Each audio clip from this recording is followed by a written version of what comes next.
And I looked around the room and people were not on their phones. Like everybody was really, really concentrating on it. I think it was quite a special day for lots of people. I think they were getting something from it, certainly that I wasn't getting. Oh, I have thoughts about that. But yes, Ooh. maybe we'll come on to those. I mean, well, spoiler, I think it sounds like a church, to be honest. Do you know what I mean? That slightly kind of evangelical, I don't know, but you're describing it to me. I wasn't there, but maybe you were there. I wasn't. I don't know. Too much? Was that too much? No, I don't. Welcome to This Isn't Working, the podcast for employers and employees who think it's time to talk about the failings of workplace culture and how we can do better. I'm your host, Tanya de Grunwald, an HR commentator who's watching, listening, and hopefully asking the right questions. Okay, let's get this working. Okay, so today we're going to talk about the Stonewall Workplace Conference, which I went to last week. I'm here with my friend and associate, Levi Pay, who's now the director of Plinth House, which is a training and consultancy company which specialises in helping universities to manage complex aspects of student support. But back in the summer of 1994, he worked as an intern at Stonewall. And since then, he's been watching the evolution of the organisation pretty closely. I feel like I've just had the longest trailer for this conversation because I really want to hear about how this event went. And I wish I had been able to be there in person myself. So I know Stonewall triggers strong reactions from lots of people. And I think we both understand why. But I just wanted to remind everyone that I started this podcast with the specific aim of hosting cool-headed conversations specifically for HR professionals about under-discussed areas that affect their work.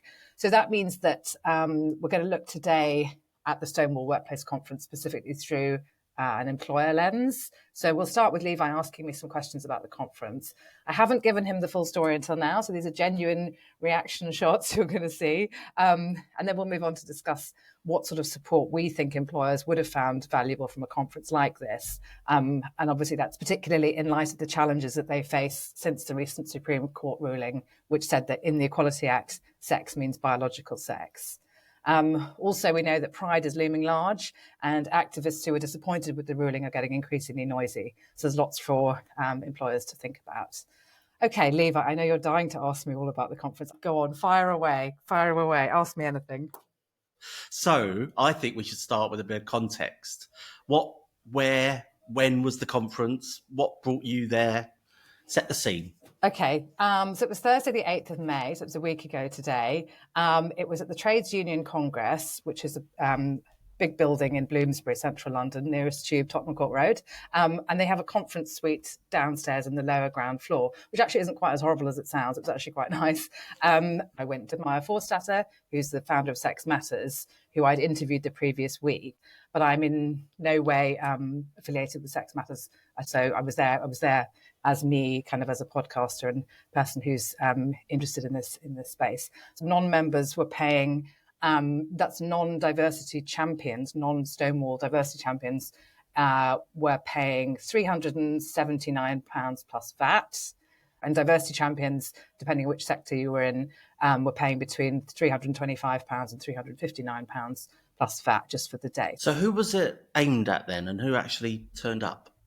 Well, it seemed to be in-house DEI people, diversity, equity, and inclusion people, obviously with an interest in LGBT. There were also lots of people who were LGBT network leads. So they were the kind of staff group, the head of the staff group, I would say, or, a couple of people even from the staff group there. And I think there are probably also some kind of LGBT-based kind of suppliers looking to network and possibly find clients as well. So it was kind of a get-together of all of these people. I spoke to people from WH Smith, from Loughborough University, from a Leeds record label that specialises in trans and non-binary artists and advises Sony. There was someone there from the Welsh government. So those were the people kind of mingling around and on our tables who we spoke to. On the stage, there were three fairly senior people from the National Trust who gave a long presentation, which I'll talk about in a bit more detail in a second. And there was a global head of DEI from the London Stock Exchange Group. So on the panels, there were representatives from Vodafone, NYX Cosmetics, Lloyds Banking Group, and the National Health Service. So a good mix of sectors represented then. Okay. So obviously this podcast is called This Isn't Working. And I guess from our very short conversation about this before now, you've said to me that you've got some thoughts on what could have been better about the conference. But maybe to start with what was working, what did you like about the event? Anything? Well, yeah, actually, no, to be fair. So the fact that we were, well, I was going to say we were welcomed in. I'm not sure that's quite true. But we did get in because last year, I think both Maya and I applied to go. And they said we weren't allowed for some reason that wasn't really very clear. So at least I guess that they didn't say you can't come. They didn't try and make up a reason why we couldn't come. So I mean, I wouldn't say we were warmly welcomed, but they definitely weren't hostile when we appeared. It was rather a strange dynamic, particularly for Maya. But, they certainly weren't kind of standoffish. It was fine. It was fine. I thought the venue was very good. It seemed to be quite a newly refurbished kind of conference suite. So there's one big room. So we all stayed together for the whole day. There were lots of sessions. They were quite short, typically between 15 and 25 minutes. And there were plenty of breaks with coffee. The whole day was nut-free and meat-free, we were told. Don't even bring any nuts. And the vegetarian lunch was actually better than I've had at some conferences, so that was a bonus. There were notepads and pens for all the attendees on the big round tables of probably 8 or so people with water on the table. That was all nicely done. There was Stonewall branding around the venue. It felt fairly professional. It was a good mix of people as well. I'd say I was surprised actually it was 50% men, which is quite unusual for any kind of diversity or HR conference. So I did have some questions about why men were so well represented within that group. There was a good mix of range of ages and ethnicities. There was wheelchair access. So they had actually put a lot of thought into it. I want to hear about some of the individual sessions in a moment, but I guess tell us first how it felt walking in. Did you feel that they knew that you were coming and there was that sense of, here they are? Yeah, a little bit. I thought there was going to be that kind of feel. Also, Maya wore this bright green dress, so any chance of sneaking in was immediately not going to happen. So I thought, oh God, here we are, we're going to turn up. They know we're coming. I didn't know whether they knew who I was or how they thought I was connected to Maya or anything like that. So, obviously considering her organisation, Sex Matters, has done a lot of work, which has seen her kind of in opposition to Stonewall, I think that's fair to say, on various issues. There was, a pretty clear sense of awkwardness all round. I have quite high tolerance / appetite for awkwardness, which I think Maya sort of does too. So we both kind of decided to lean into it. So I thought there was going to be a big moment where we turned up, and that was the big thing. But actually, there was this really noisy protest happening outside when we arrived. Really noisy with drums and loudspeakers. Probably 30 people there making an awful lot of noise. So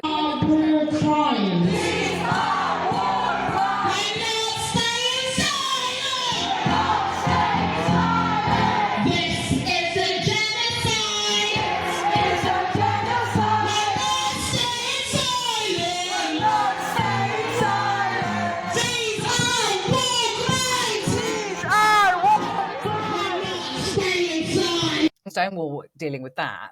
This was a protest against Stonewall. Yeah, so I couldn't work out immediately what it was, but it was against Stonewall having 4 big defence companies on their diversity champions list. So the implication being that there is some financial relationship between these organisations and Stonewall, and because these people perceive that those organisations are arming Israel, they think that Stonewall is profiting from the war in the Middle East. Did you see the protesters, what they put out on Instagram beforehand? They put out a kind of fake program for the event, and so it's got things in it like network with a like-minded group of genocide normalizers from a range of sectors, and build practical action plans to drown out the demands from queer and trans people while using their identities to further your profits. So they kind of did a mock-up of a kind of fake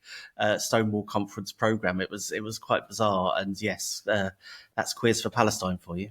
Oh gosh, no, I didn't see all that. Okay, so there's a sense that the activists who used to be supporting them may be starting to turn against them for various reasons. And so emotions generally seem to be running pretty high with this group outside. So there was an awful lot going on. Now, we were allocated a minder. When I say a minder, just anyway. So when we arrived, we were told that somebody would be looking after us for the day. Actually, she was perfectly nice. She was a woman in her, she was probably about 30.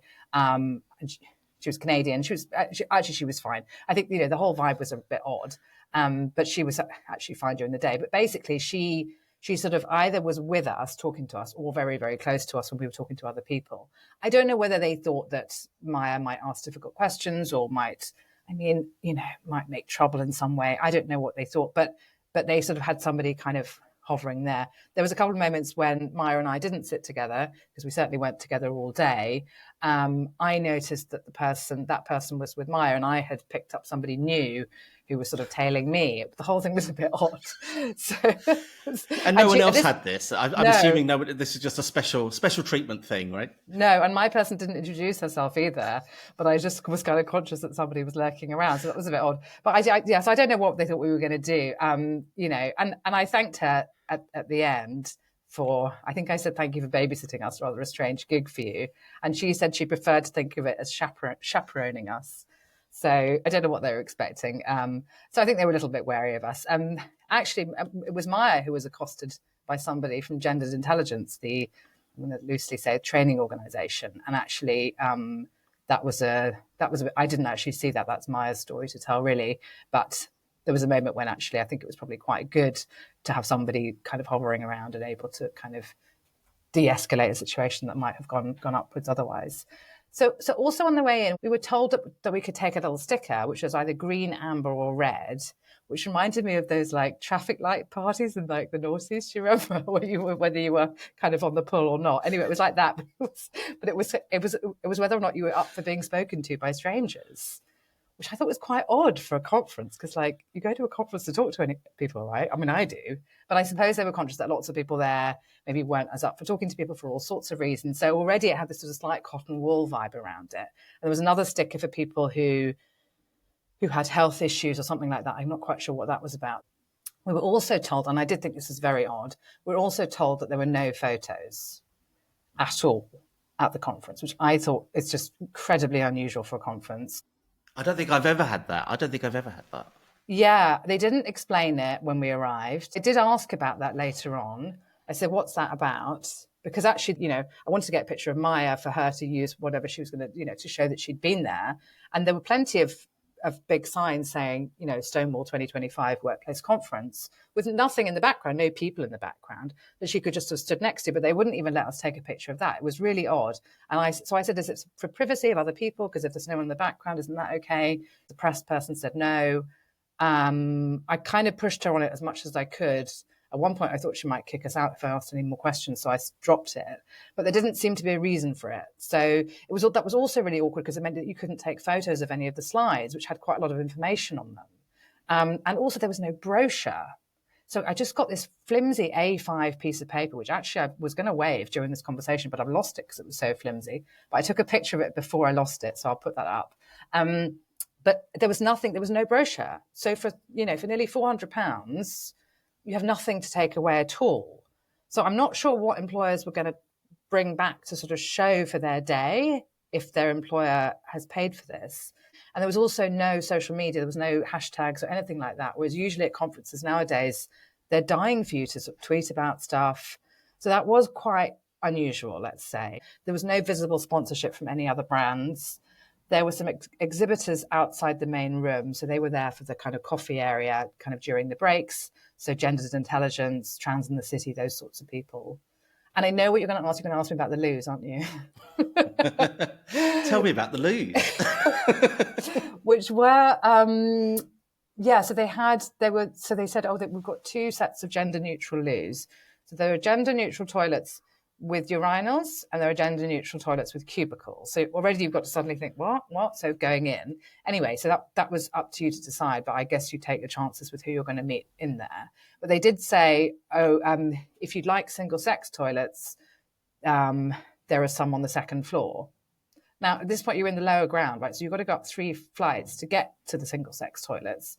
And you only got a short break. So I'm not sure how practical that was, really. And I'd need a lawyer to tell me whether that's that's okay or not. But it did seem like, I just nipped into the loos with the cubicles. I actually found myself with two trans women, biological males, either side of me at one point. But I did think that was quite unusual, and I didn't really feel like I had a choice if I wasn't okay with doing that. I would have had to schlep up in the lift and all that stuff, and might have missed out on some content. So, did you get the impression this was the venue? So were these permanently like that, or were these normally men's and women's, and then they had these sort of stickers put on top for the day? They'd stuck signs over the top. They had Stonewall branding on the signs. I did see a picture that Maya used actually in her newsletters. So there's a photo of that. But yeah, so I think that was all them. And I guess so that was basically they were operating a sort of self-ID type policy for the day at the TUC. I mean, I can tell you a bit about what happened when it sort of kicked off. We sort of sailed in. We were a bit late. Actually, Simon Blake, the CEO, had started talking already, doing his welcome when we arrived. And we sort of took our seats kind of in the middle of the room, which was quite funny. When you say you walked in a bit late, what was the reaction? It was just, there's some people arriving a bit late. It wasn't like, there's Maya.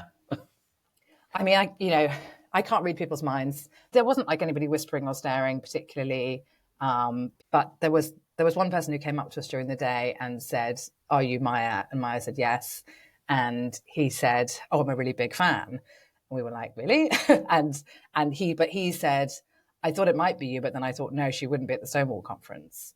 So I wondered whether some people might you just would not expect to see her there. So given the history between those two organizations. Just before we move on to talk about the content, the other strange thing, in addition to the no photos thing and the no hashtags or kind of encouragement to tweet, was there were no questions at all from the audience. Like at any point? No. A conference with no questions, no panel, no... There was a panel. Roving mic. There was no roving mic. There was no Slido. You know, the app that lots of these conferences use nowadays where you put your questions on your phone. There was no Slido. There was no roving mic. So people were introduced, usually by Simon Blake, and then we all clapped and people took to the stage. They did their thing and then they said, "Thanks very much." And then we all clapped and they left the stage. It's very passive. Just setting aside the politics of it, because I'm sure that that's the reason why they don't want discussion, right? The politics. But even just the dynamics in the room, it must have made for a very kind of passive experience where you're just sitting there watching a stream of 15-minute presentations and you're not really... that part of kind of, thinking of a question and listening to another question, and that's all part of a conference, isn't it? I thought that's part of networking and engaging. Yeah, and also the challenge from a question, which is quite often what I find with those live events kind of sets the thing going, is someone asking something slightly awkward. And that's when the thing kind of catches light. I don't know, did they plan for questions and then they knew that Maya was coming and they said we're ditching the questions? I don't know whether they had questions last year and they didn't this year. It would seem a bit silly if that was what happened. And I would have thought it would be easy just to say to Maya, "Okay, you can come, but please don't ask any questions." So I don't know. But it was very odd. And what was even, now you say that, it was a bit odd that there were no questions and yet everybody was really, really engaged with the content. Like I looked around the room and some of the content I thought was quite weak. And I looked around the room and people were not on their phones. People didn't wander out halfway through, to go to the loo or get coffee or whatever. Like everybody was really, really concentrating on it. I think it was quite a special day for lots of people. I think they were getting something from it, certainly that I wasn't getting. Oh, I have thoughts about that. But yes, maybe we'll come on to those. I mean, spoiler, I think it sounds like a church, to be honest. Do you know what I mean? That slightly kind of evangelical... I don't know, but you're describing it to me. I wasn't there. But the way you were describing that slightly intense engagement when there isn't the opportunity to actually engage, I don't know, it feels slightly... But maybe you were there, I wasn't. I don't know. Too much? Was that too much? No, I don't know why people were so... I think I got the feeling a lot of people have been really looking forward to this event. I think it was important to them professionally. And, in some kind of emotional way. I think this is a group of people who feel pretty battered at the moment by, it seems to be another piece of bad news for them every day at the moment. And I think they were looking forward to getting together. And I think the people on the stage were saying the right things that made them feel that they weren't on their own. I think they were getting something from that was nourishing in some way, that they were prepared to overlook the fact that there wasn't a whole lot of useful content, in my view. But that's maybe not what they'd come for. I don't know. So when you said about there's been a whole series of different bits of bad news coming their way, how did they grapple with that then? How did they set the scene by engaging with Supreme Court ruling, the fact that a few days before a former chief exec of Stonewall had written a letter to The Guardian about Stonewall's approach and no debate? How did they grasp these nettles and set the scene, apart from saying no questions, no photos? They grasped it by not mentioning it, any of it. Just pretending it wasn't happening. Yeah. Wow. Yeah. I mean, they were just they were very, there were passing references to, bad news, and there was a sort of brief, fleeting mention of the Supreme Court, but no detail on it. There was no detail on the law, the legal aspect of it. There was no detail on anything about managing your LGBT staff groups or, senior stakeholders, or what this means in practicality, or dealing with people's mental health as a result of this. There was mental health in general stuff, but there wasn't anything specifically about this. It was almost too terrible to mention. That's how it felt to me. It was just sort of, wow. It was sort of everywhere, but nowhere. It wasn't specifically mentioned, really. Yeah. Trauma bonding.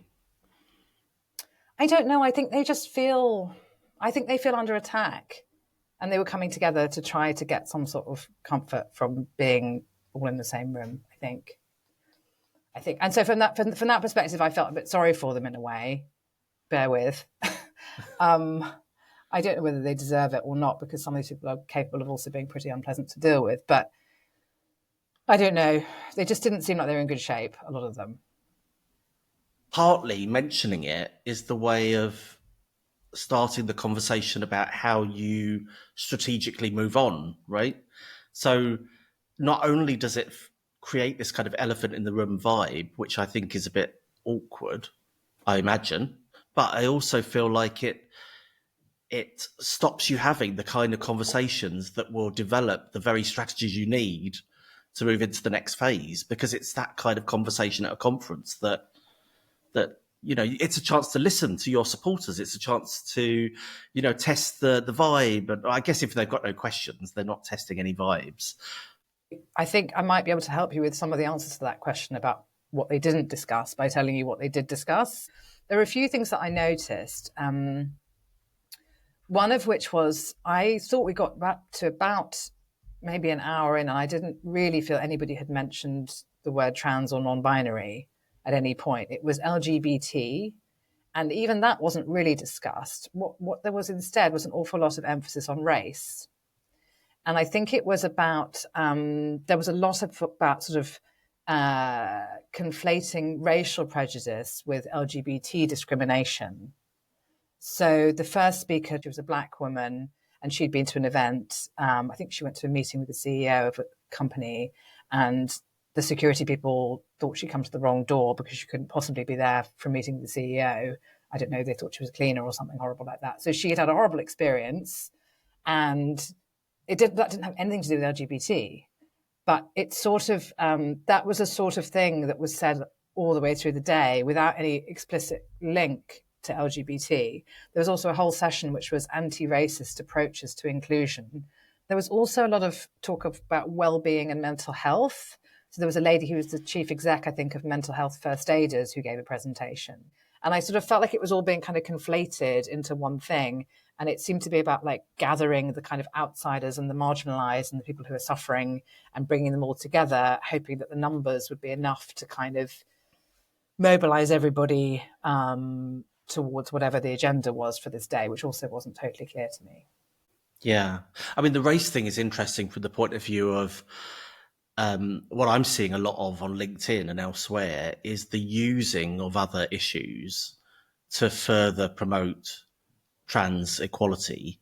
So it's the kind of segregation is wrong in that context, and therefore it's also wrong to stop men going into women and girls changing rooms. It's that kind of logical leap argument in the hope that the vibe around segregation in a race context is so strong that it will carry across. And that's not just a race thing. We hear intersex people being used. We hear the fact that, we have butch women who are being harassed as a result of the backlash. And there's always this kind of using of other people who aren't the people we're talking about in order to somehow get this argument through. Putting myself in the position of an employer buying a ticket to this event, I would be wanting the practical information. In fact, I'm pretty sure that is how they sold the event on their website. Stonewall said, this is about taking away practical information about how to grapple with these issues. And that's what I would be seeking from an event. I would be wanting to know, okay, I've got an issue about, I don't know, single sex spaces, or I've got an issue about the dynamics within a team where people have polarized opinions, and how do I manage these tensions? But it doesn't sound like any of the sessions, or correct me if I'm wrong, it doesn't sound like the sessions were really aimed at equipping people in that way. I'll tell you about one of the sessions to begin with, one of the ones early on in the day, which was by somebody called Ada Paris, who, and the session was called Creating Positive System Change to Drive Business Success, which sounds like it might be quite meaty. And this person was introduced by Simon Blake. They seem to be quite good friends. We were told that this person was inspirational. She was a futurist, and I looked her up just now, and she's a wisdom architect and founder of something called House of Griots. Do you know what that means? I don't know what griots means. And she looked a bit like, do you remember Skin from Skunk Anansie? 90s kid. Yeah. So she looks a bit like her, but she had these glasses. Anyway, she was very engaging, and she wore like a coloured, suit. And she was obviously bright. Like, she was charismatic. But I just honestly, Levi, I could not make sense of what she was talking about. And then I thought, maybe I missed the beginning. When maybe I lost my attention, maybe my concentration wandered or something, and I missed something. So I thought, I'm really going to concentrate. I honestly cannot tell you what this presentation was about. Maya couldn't understand it either. So it was like we needed to act from hope, not fear. Okay, tell me what that means. It wasn't really clear what that means. Then she said several times, stars can't shine without the darkness, which everybody seemed to write down, and everybody was honestly enraptured listening to this person. At one point, she actually stopped for several seconds and said she'd come over all emotional. I actually thought she just lost her thread. Not that I had ever knew what the thread was. I'd lost the thread too by this point. But she seemed to, I don't know, it wasn't, but then she said that she'd actually written a 55,000 word dissertation the day before. So perhaps she just hadn't slept very well, I don't know, and had lost the thread of what she was talking about. I had definitely lost the thread of what she was talking about. But the rest of the audience were absolutely gripped and gave her this huge round of applause at the end. There was a bit in it about, she talked about how grounding it was to do the dishes. And then she said something about, I was thinking about all the lawyers who listen to this podcast. She said connection over compliance. And I was thinking, I think it's probably compliance over connection from a legal perspective. And in my notes, I was reading my notes, and I just put, I'm afraid this is not very, very professional, but I literally wrote down, WTF is this presentation about ? Which I don't think is a very good sign that there's a lot of content there. That was a sort of content that seemed to be doing something more spiritual than anything else. It wasn't doing anything spiritual for me or for Maya, which is why we couldn't make any sense of it. But other people were getting something from it. There was another speaker who gave a 3-second trigger warning before mentioning George Floyd's name. And we just sat there for the 3 seconds waiting for her to say George Floyd, and she did, which I thought was a bit strange. It just kind of gave me a sense that there was something like this is not what happens at a normal conference. If you're up for a little bit of 1800 sociology, always. Have you heard of Durkheim and his theory of the profane and the sacred? No, Ring any bells? No. So basically, there's a strand of sociology that says that all of the everyday things we do, going to the shops, sending emails or whatever, that's the profane everyday stuff, and that fills most of our lives. But occasionally we need to leave that level and we need to rise to a higher, more sacred level.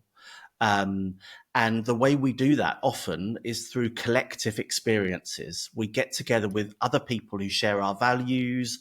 We are in the same physical space as them. We engage in something together with those people, and it lifts us up from that profane everyday level. And the purpose that serves is that it rejuvenates us. It reinvigorates us so that when we go back down to that everyday level, we have a kind of renewed energy.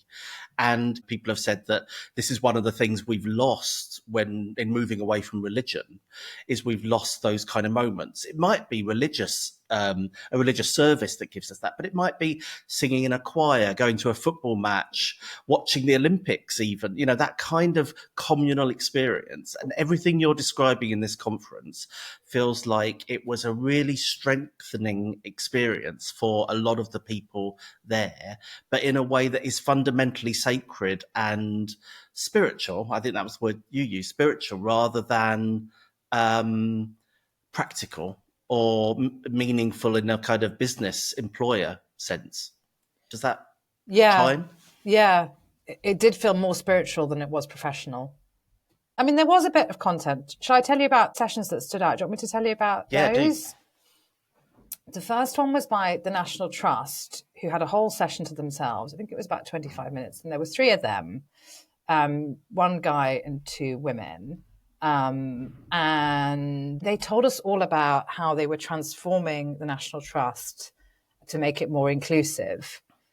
And this was all about, they told us all about the data insights that they've had, which revealed that people that go to National Trust properties aren't terribly diverse, which we could probably guess. That had led to some soul searching and a sense, almost a bit of shame, that they wanted to sort that out. They were not comfortable with that at all. And so they said at one point that they had spent 3 years working out what the word inclusion means for them, which might explain why they're a bit behind the curve with all this DEI stuff. So they seem to have jumped from, we don't have a very diverse customer base. We don't have a very diverse group of volunteers. They seem to have jumped from that to, let's put LGBT rainbows everywhere, all over all our properties. Let's go huge on Pride. And so they then rolled out a whole load of pictures of all these Pride events. They had drag queens, we had ballroom, we had just rather, frankly, quite tacky looking rainbows everywhere, all over rather beautiful venues. I mean, I think there's all sorts of reasons why the National Trust is not particularly inclusive of people from different groups. I think asking people to pay £6.50 for a sandwich would be the first thing I would change. Bring those ticket prices down, frankly. It's just too much. Anyway, that didn't seem to have occurred to them. They seem to have jumped to the rainbow, rainbows everywhere. So, so they were sort of following a sense that there's a sort of broad sense that you could be inclusive in this sort of modern way, and that would somehow attract more diverse visitors to National Trust sites. By the end of the 25 minutes, I just thought they should have called the presentation "How We're Driving the National Trust Off a Cliff," frankly, because although this stuff seemed inclusive to people that love it, as you and I know, it's not inclusive to people that don't love it. But they were thrilled with themselves. And actually the man in that group refused to shake Maya's hand. She sat next to him at the table and she put her hand out. The women shook Maya's hand, but the man wouldn't. And I just thought that was really rude. I just don't think that's a way to behave at a conference. Playground stuff. I mean, I'm not even sure that kind of approach to diversity, the rainbow approach, I'm not even sure it is in any way in tune with your stated objectives about diversifying your customer base and so on, because it assumes a kind of hive mind mentality, right? It assumes that, obviously the group of people who are not engaging with us or not as happy with us will love this stuff. And actually that group will itself be incredibly diverse. There'll be people within that community who are put off by the rainbows. And it's have some faith in your core offer, and actually make your core offer as accessible as possible, but not by shoving rainbows on it and changing the whole look and feel of everything you're doing. And also visually, as you were saying, it's just ugly. It's really ugly, that kind of repeated clash of colours. It's a weird thing to do to beautiful old buildings, I think. So that was one of the sessions that stood out for you. What others were there? Well, there was one that I was looking forward to, which was all about nurturing early career talent, because obviously that's my background. As you know, I've been helping graduates into jobs for the last kind of 15 years or so. I'm really interested in that early part of people's career, as you are in terms of students and things as well, I know. So I was looking forward to that session, and that was with Bobby Pickard, who's the founder of an organisation called Trans in the City, which is a lobby group. Bobby's biological male, who transitioned later in life. I've seen Bobby speak before at the launch of Trans in the City's Student Ambassador Scheme, which was at Barclays in 2023. I mentioned it when I talked to Kelly J. Keane a few weeks ago, and I talked about how there were moments in that event that I found quite uncomfortable and quite alarming in a way. So this one at the Stonewall conference was all about how to look for good firms to work for if you're trans and non-binary identifying, and kind of how to position yourself and that kind of thing for employers. And I think one of the problems I had with this session, which is actually one of the problems that I've got with Trans in the City generally, I have to say, with the messaging from them, is this idea that you need to look for firms that are actively really vocal about their support of LGBT. So not just like a little thing on their website that says, oh, we support LGBT, or this is us in Pride. Bobby was saying you need to look for people, organizations which are making huge commitments and really seriously mean it. And I don't know where that messaging comes from Bobby's perspective, but what I hear is that as an encouragement for young people at the start of their career, when I think they need to be really open-minded about everything that's available to them, to like limit their options to everywhere other than a handful of places that are really, really, really into this stuff. And I don't know why you would want young people to limit their options like that. You need to keep your options open at that stage, not be limiting them. So I don't love that messaging. That really, it doesn't sit right to me at all. The other messaging that I don't like is that there's discrimination is everywhere. This is Bobby's kind of thing. And again, and mental health, and we're also, we must all stick together. This kind of fosters caution among young people at a time when I think they should be throwing themselves in to work, not holding back. But there's this sort of idea that, there's so much discrimination out there, but kind of stick with us. This is where you'll feel safe. So make sure you look out for LGBT, staff networks and support groups. And I just think, I'm not sure whether it's the right message to be encouraging people to kind of self-segregate like that rather than integrate into the rest of the workforce. And then I guess the third reason is I'm unclear about Bobby's qualifications and suitability for this role as a mentor to this young and vulnerable group, which includes obviously many, many gender questioning people, including lots of young women, as far as I can see. And I don't know because Bobby's biological male, who transitioned later in life. And I don't know what the expertise is there. As far as I'm aware, this is where lived experience seems to trump expertise. I don't see any expertise in terms of career advice, and I don't see any expertise in terms of mental health support. And I saw recently, actually, Bobby did a webinar with Simon Blake from Stonewall. It was a Stonewall event. It was a webinar which someone sent me a recording of, which was called "Taking the Next Step: Expanding Your Network." And again, that was for young people. And I'm not even sure what Simon Blake's expertise is in terms of career advice to young people. But much of the advice, again, seemed to be around urging young people to join sort of social networks for LGBT people, like outside of the workplace, and make friends with the older people in those networks who then might be able to help them with their job hunt. And there was a lot about kind of blurring the boundaries between professional and personal. And at one point during that, Bobby talked about side of the desk activities and relationships and advice and favors, and that's what makes business work. And if I had been asked to do that session without any particular expertise in LGBT, I would have just done exactly the same session that I do to all young people, that sort of thing, which is find out how people get jobs in the industry you're interested in, go and talk to everybody, find out which businesses are hiring, where the growth is, find some people that help with your CV and your applications and all this stuff. Cast your net as wide as possible, but not so wide that you're doing a scattergun approach. That's the session I would have done. And I would not have told people just to go and make random connections with people in their local community who happen to be LGBT and hope that they might be able to get you a job. That didn't feel right to me at all. I mean, what a recipe for getting young people into jobs that don't suit them. This is why I think so much of this stuff just rebounds on the very people that Stonewall, I think, would claim to be advocating for. It's not helping people make good choices. And I think it also, you're right to question, I think, some of the suitability and the qualifications. Why are you talking about a field that you clearly don't really seem to know, and turning everything into this kind of bring your whole self to work, be an activist, find people that are, akin to you? That's not what work's about. It's not what work's about at all. From the event that I went to, the Trans in the City event that I went to at Barclays, I've actually still got this badge, which I actually wore all day because I didn't read it properly. It says, Trans in the City, it says, too cool to be cis. I don't really understand what that means. What does too cool to be cis mean? I don't know. People were wearing it. Lots of young people were wearing it. I mean, I just think that's all akin to the, if you look at the cisgender flag, and it's all just different shades of grey. It's boring to be cis. It's boring to be heterosexual. And actually it just, come over to the rainbow side.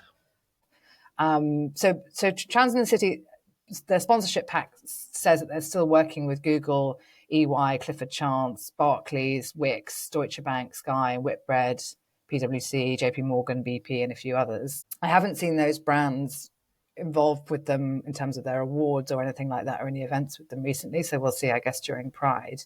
There was an astonishing moment, though, having just mentioned Barclays, when suddenly Bobby turned to the audience and said, "Does anybody work for Barclays?"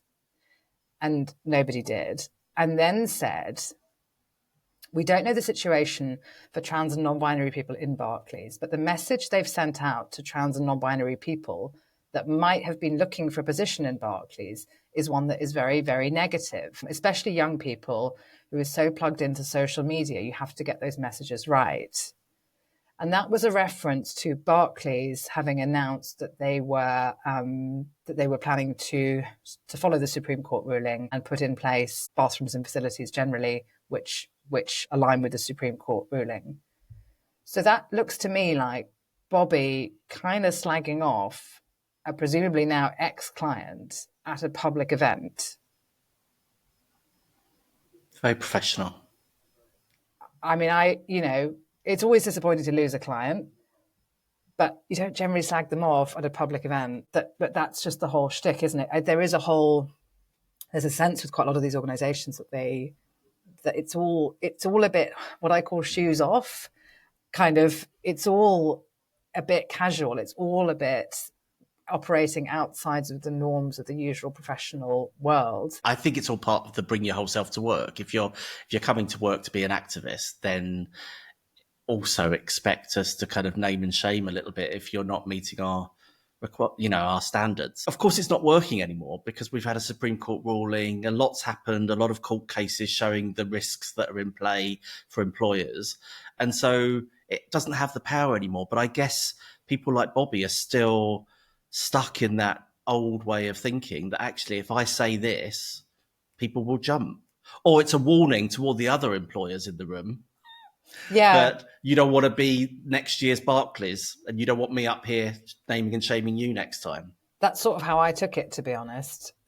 It's kind of, with us or against us, pick your side. So I'm wondering if, as this continues to roll out and as Pride is looming large as well, the brands who maybe made big statements around this sort of stuff that are now backtracking from it can expect to feel the sting of the activists who consider them to be traitors now. But what's interesting, of course, is that this is the Stonewall model. This is exactly how diversity champions as a scheme works, right? Stonewall should be the supplier. You're paying money to Stonewall, and in return, you should get a certain amount of advice, support, training, etc., to help you enhance your procedures and policies. It works the other way round. What you're actually buying into is a whole set of values, which give Stonewall a lot of power to then have power over your brand. You then become either dependent on that validation, or you're chasing the kite mark from them. And actually the whole dynamic, the normal dynamic of supplier and client is flipped, right? In Stonewall's case, and it sounds like in Bobby's case as well, where actually they feel empowered to criticise. I mean, we've seen this in legal cases, Alison Bailey, for example, where Stonewall felt, very, very able to write some really shocking emails to an employer to basically encourage them to discipline a member of staff. And, and it's quite shocking reversal of what's normal, I think. And I think it's going to take a long time for these people to adapt to what is actually a normal dynamic, if they ever can. I mean, maybe these people will just be stuck in this because they've had this very privileged position of being listened to with the wrong dynamic operating. I mean, I'm less worried about them, and I'm more worried about the employers who are now thinking, and it might not even have been them, it might be their predecessor who brought this organization in, made them feel like one of the family. It's all a bit, the whole thing about all those awards dues and everything as well, I think that's all about, all those galas and parties and awards is all about striking up personal relationships with people that should be professional acquaintances.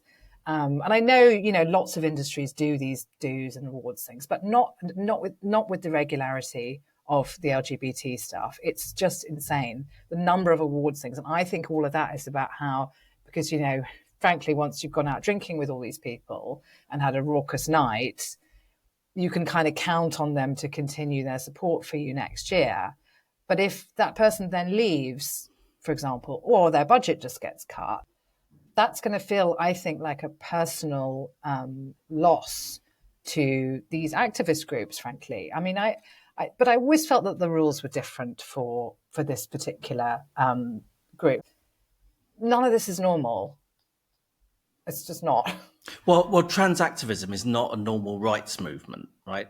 So if we go back in time, Stonewall did operate by building strong relationships with employers and public sector organisations, and exactly what we were talking about around, you build these relationships, you meet someone in the context of a social event, you hope it carries across into a broader connection with that organisation.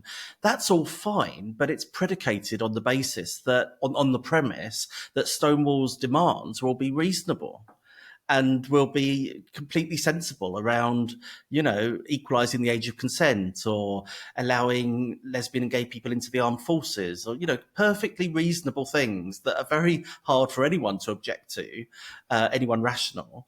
The moment, of course, your demands are actually about medicalising gender non-conforming children or allowing men into women's sport, that whole dynamic shifts, and you can't then carry across the loyalty from a social event into a broader campaign, a broader relationship. It just doesn't work anymore. I would imagine if I was a big employer who had relationships with some of these organisations, I'd be getting a bit nervous about Pride approaching, I have to say, because I think they don't behave like normal suppliers. And I think you can't expect the level of professionalism that you should be able to expect from suppliers. And I feel a bit bad for the people who, it was their predecessor who signed up to this stuff, and now they're kind of stuck with the problem, frankly. So I think they're going to need some help kind of getting out of that. And I think it might be pretty bumpy, actually. I mean, we've already seen Pride in London are saying that they don't want any of the political parties to be at their event this year. There's a lot of movements for unions to be rejecting the Supreme Court ruling. Things are getting pretty lively in the activist scene, and I think a lot of brands must be thinking behind the scenes, is there an elegant way out of this without angering these people who we've just realized actually are pretty unreliable partners, frankly. I think there might be a bit of buyer's remorse on that in that respect. And when Stonewall itself has protesters outside, when Stonewall isn't meeting the standards of its own supporters, you must kind of look at that and think, this is a losing game here. I can't achieve that goal. It did make me think, this is what happens when your stakeholders are activists, in that you're incredibly vulnerable to their, their changing mood, frankly, and the mood is definitely darkened. So watch this space, I think. So from what I've described, like, how much of that is recognizable as the organization that you worked for back in the 90s? It's poles apart, I would say. Really? Yeah. One of the things that strikes me is that at Stonewall, the Stonewall I worked for was desperate to speak to people who disagreed with us. We were desperate to get a foot in the door, to put forward our sensible arguments, to have them listen to us. And even if we didn't convince them, maybe we sow a seed, maybe we build a relationship, And, I remember going for tea and scones in the House of Lords with the former head of the Conservative Party in the Lords, and her basically telling us to our faces that she didn't really agree with anything we stood for. And yet it was a good conversation, because I have absolutely no doubt that we left her with more doubts than we found her with. That sense of, actually, I've just had a conversation with some really normal people who strike me as just genuine, and actually maybe I'm not quite right on the age of consent issue. That's the kind of seed you want to sow. And from what you're saying, it's all about hive mind. Not only do I not recognize it, I can't really relate to wanting to be part of that room, because it makes me shiver a little bit. It just feels a little bit odd. And do you recognise there's a sort of safetyism, the cotton wool factor, as I call it, which I see everywhere with these groups. And actually, it was really striking because this event happened to fall on VE Day. So actually, Simon Blake came up at about 11 and said, we're going to do a 2-minute silence for VE Day. And it really struck me as we sat there in silence and everybody respected it, that what that generation, my grandfather was at Dunkirk, actually. I just wondered what that generation of young people would have made of this generation of young people with their little stickers on saying whether or not they wanted to be spoken to or not. And everybody saying they had mental health problems, everybody needing trigger warnings. It just struck me that, has something gone terribly wrong here with this cohort? Is this one cohort of a generation that have lost their way? And there was just a lack of robustness, and it doesn't sound like that was always a Stonewall thing. No, in a way, they brought it about with no debate. If your starting point is, we're not going to engage with people who disagree with us, then you create a kind of fragility, an inability to engage with those different opinions, because people don't have the practice. No debate was always odd, wasn't it? Because in some ways, it didn't stop the debate from happening. It just meant that Stonewall wasn't part of it. So everyone else kind of fine-tuned their arguments and, understood what was going on and really prepared. And yet organisations that weren't part of it, I think, are only starting to try and have the conversation now and finding that they're years behind. And the minute that, Stonewall started to say things like acceptance without exception and, some people are gay, get over it, which turned into some people are trans, get over it. I can see why, from a marketing point of view, they're quite strong messages, but they are very... They're just push away messages, aren't they? They're kind of like, if you're not entirely with us, you're against us. No Debate was phenomenally successful as a marketing strapline. What are we even calling it? As a tactic. And I think it's just been astonishingly effective at getting people to shut up, because it became so taboo to question any of these messages. I think they've ended up fostering this fragility in themselves. And I do feel sorry for the young people who've been kind of drawn into this. And I think it's possible to be a victim of this sort of movement, as well as becoming a perpetrator is not quite the right word. But some of these people are doing a lot of damage with the messages that they're pushing, and they are pushing them quite aggressively. But they've all got their own stories as well. I just always feel sorry for young people, as I know you do too. But given also that neither of us are parents, I wonder if we have a slightly more objective view, in a way, of saying these are young adults who we should never have been putting this much cotton wool around. And I think universities have been part of it, schools have been part of it, parents are part of it when the kids are younger. And we ended up with a cohort within this generation who are finding it very difficult to integrate into the rough and tumble of daily life. Employers now are talking about building resilience, but in a way, they've been part of it too, fostering fragility in this group by making all these accommodations for them. I think the expectations have been misset, and I feel desperately sorry for a lot of these young people. On the other hand, a lot of them are a real pain as well. They're really annoying. And so it's difficult sometimes to be sympathetic. And I know why people are short of patience with some of them. We need to somehow find ways to say to people that the strongest position to be in is not to need validation from other people.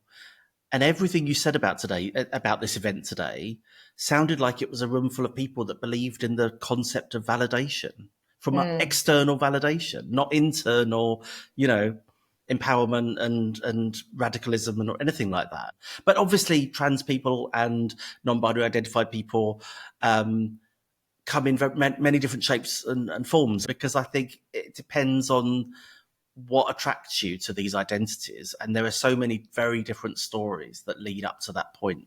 As with all this stuff, and I know I've said it before on this podcast, that I think there's an assumption that these are political movements with a capital P, but I think they're actually really deeply personal. Everybody on these panels spends the first 5 minutes talking about themselves and their own story, about whether it's about race or whether it's about coming out or whether it's about being bullied at school. It's their stuff. And that's what powers this sort of movement. The politics is kind of by the by. There were an awful lot of men, I have to say, around your sort of age, and they talked a lot about their own kind of coming out stories. And I think they were just gay men. But there was a lot of sort of going through their own difficulties of how difficult it had been coming out. And I think that's why you're getting so many men in the room. I think a lot of the men have realised this is actually quite a good opportunity to further their career, because it gives them immediate access to senior stakeholders who are also into this kind of movement. So I think that's why they appear to be disproportionately represented among the leads of these LGBT staff networks. When I looked at this, I thought, actually, I think it's the men who are driving this thing. And it reminded me of my conversation with Gareth Roberts about, does DEI have a misogyny problem? All the men on the stage actually were perfectly nice. Nobody was rude about women. Nobody was rude about the Supreme Court ruling. Nobody's rude about Maya or anybody else. But I just did sort of wonder how many of them would react pretty badly if you said, well, actually, there are some people who are quite pleased about the Supreme Court ruling, and they think that on balance it was the right call for women's rights. You just kind of wondered how many of those men might have reacted pretty strongly to that, and you might have got a glimpse of a different side of their personality. There are also men who are involved in the TQ plus side for other reasons too. I've definitely known men who I just think, actually, some of this is quite shady. In a minority of cases, I think some of this is about enjoying the queering of youth and boundaries and blurring everything up, and in ways that leave me feeling a little bit, I don't like this at all.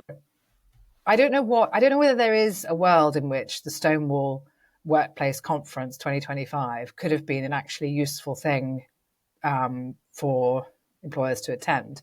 I mean, is this the alternate universe where, you stayed there from 1994, your internship blossomed, and you're now running, you basically got Simon Blake's job. What would you do? What would you have done if you were him and you could have designed that event?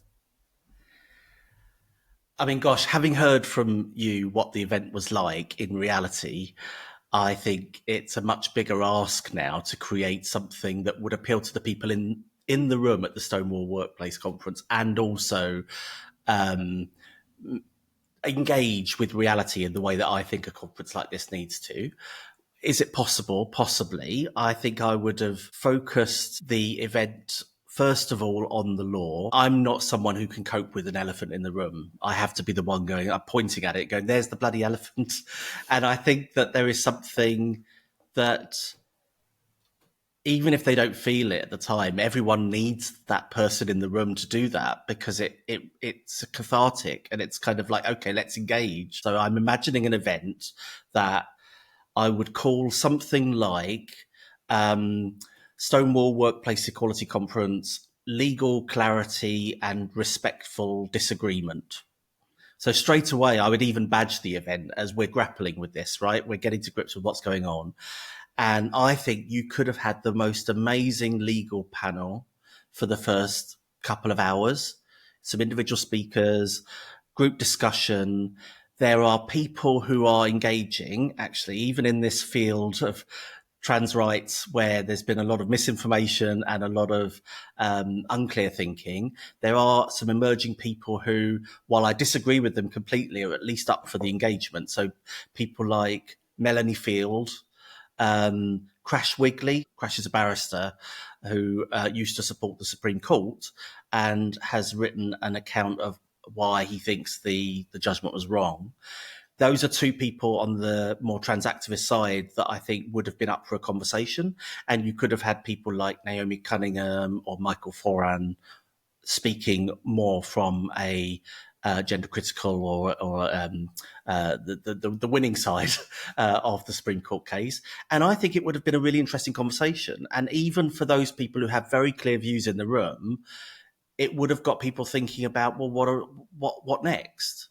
You know, if this is where we're at least now I understand the ruling a bit better. At least we've discussed it and there's a bit more clarity.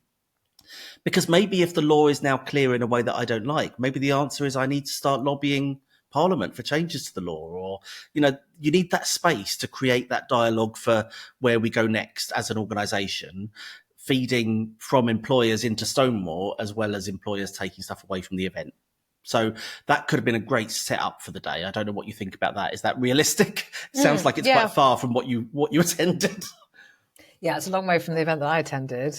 But I reckon you're on the right lines with that. I think as well as a new agenda, you also need a new audience. I think you'd be looking to get back everybody who's dropped out of the Stonewall Diversity Champion Scheme and everyone who's dropped out of the Workplace Equality Index. So I guess we're looking at a completely parallel universe with a different audience as well as different speakers. But I guess you could just put it on and see who comes and make it more the merrier, you know, and bring those prices down, frankly. So I'd love to know, would the people who attended and bought a ticket this time round still do it? We don't know, right? How can we find that? I feel like maybe some of the people in that room would still have done it. From an employer's point of view, maybe it might have even been more attractive to some of them. I don't know. Yeah, I think you'd need something about LGBT staff groups supporting people through this sort of transitional phase, and working with the women's groups if there is one, and working with the scene group if there is one, you know, the sex equity equality networks, which is for gender critical people, like making this work, how to find practical solutions so that we can all get along. No one has to leave their job. No one has to file, you know, court cases against their colleagues. Let's find the least nasty way through this, the least expensive way through this, the least stressful way through this, given that this is where we are. I actually think if Simon Blake had stood up and said, right, guys, new plan, here's what we're doing now, I think they would have gone for it. I mean, I don't find him the most inspiring speaker, but I think he's in that role now. It's about putting a narrative onto it that gives people, allows them to sort of save face, protect their feelings a bit, feel that someone's looking out for them, someone understands how they feel, but also has a plan. You've reminded me of a model of change management, which is, imagine a big cube of ice and you need to turn it into a different shape. You have to go through the phase first of melting the ice down and then putting it in a mold to make it the shape that you want. And that melted stage is where it feels like everyone's at the moment. And it's a really difficult stage. People can get stuck in it and the main issue is if you're not giving people a clear vision of where you want to get to, then all they are is a sort of melted puddle on the floor. You have to kind of give them that sense of this is what we aspire to be as an organization. This is what we want to do. And I think, you know, the law feels to me like quite an objective area that should be able to be explored at a conference, even if there are opinions there that you disagree with. Because when lawyers disagree, they generally do so quite respectfully. Not in all cases, but often. But you could also then, I think, move into a bit of the event.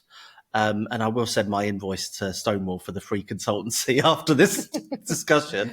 I think you could move into a bit of the afternoon session that is about disagreement and modelling the exact kinds of disagreements that we're not having openly. And again, I don't think you have to give ground on your views to do that. Well, I guess you might have to give way on no debate, right? But I think that's gone, as we've talked about.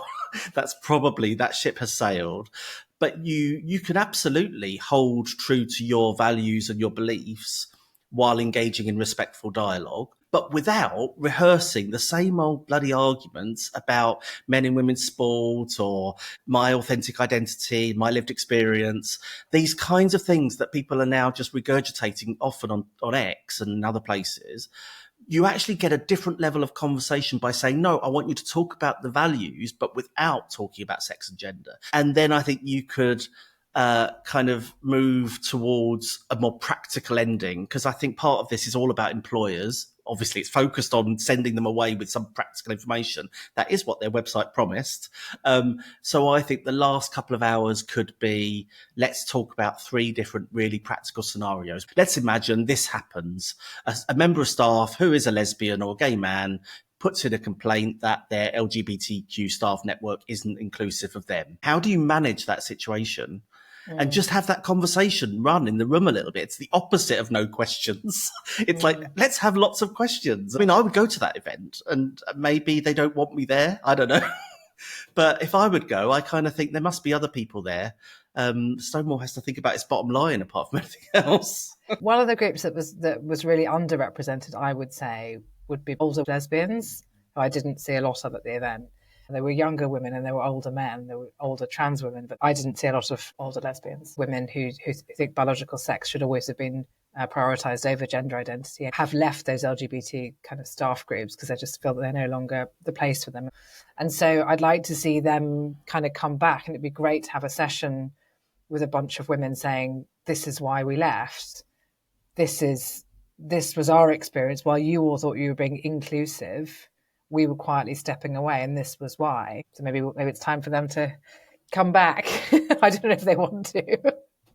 Well, I think it's interesting if you notice that they weren't in the room, because the Stonewall of my day was run by lesbians, and it was like half the room was butch lesbians, half the room was gay men, and there was a kind of slight tension between them still. It always has been. I think this idea of a homogenous hive mind LGBTQ community, it wasn't even true when it was just the L and the G, But do you know what was also missing? It just wasn't funny. It just wasn't fun, and it wasn't funny. And having been to LGB Alliance events, having been looking into this issue for a couple of years now, the life in the room in that kind of conference, and the kind of fun and the jokes, frankly, are such a big part of it, and that was really, really missing from this. Actually, we should mention LGB Alliance are doing some interesting stuff, I think, on LGBT staff groups and facilitating conversations with LGB people, and helping LGB people within organisations to say, hey, this is why we want either a separate group, or we want to find a way to make this work with the LGBT groups. So I think there is innovation kind of happening there. You're right about LGB Alliance. They remind me a lot of Stonewall of the 90s, actually, in that sense. There's a sense that not only is it humorous, but there's a kind of engaging vibe in the room of people who are coming together to, share thoughts and opinions, but in an engaged way. Whereas I think Stonewall, from what you've said, it sounds very stage managed, and that's when you lose the humor and you lose the edge.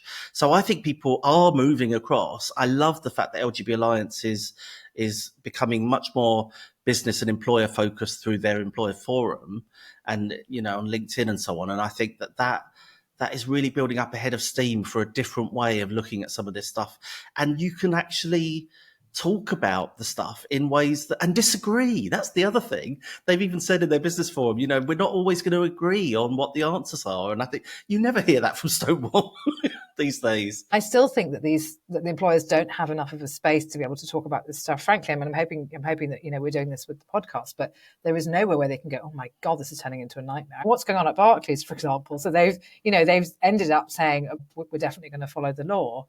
And now they're getting all this pushback, presumably internally as well. And now they're getting it externally from lots of the activists saying that Barclays shouldn't even be at Pride because they've let people down so badly by going with the law. I don't know how Barclays are preparing for Pride this year, but I would imagine whatever's going on there is a total nightmare. And it would be, probably not going to get them talking, but you could have more healthy, like an ecosystem of healthy conversation where we've got some air in the room where we can talk a bit more openly about how you cope with these things, because there are always ways through. And when people are professional, they do have the language, because we've dealt with all sorts of awkward things in the workforce a zillion times before. And actually how to depersonalize these issues, how to de-escalate, how to take the emotion out of everything. Good HR people do know how to do that, but they also need to know how to feel confident and be firm that this is what the law says. Just like on health and safety, you have to abide by these rules if you're going to work here.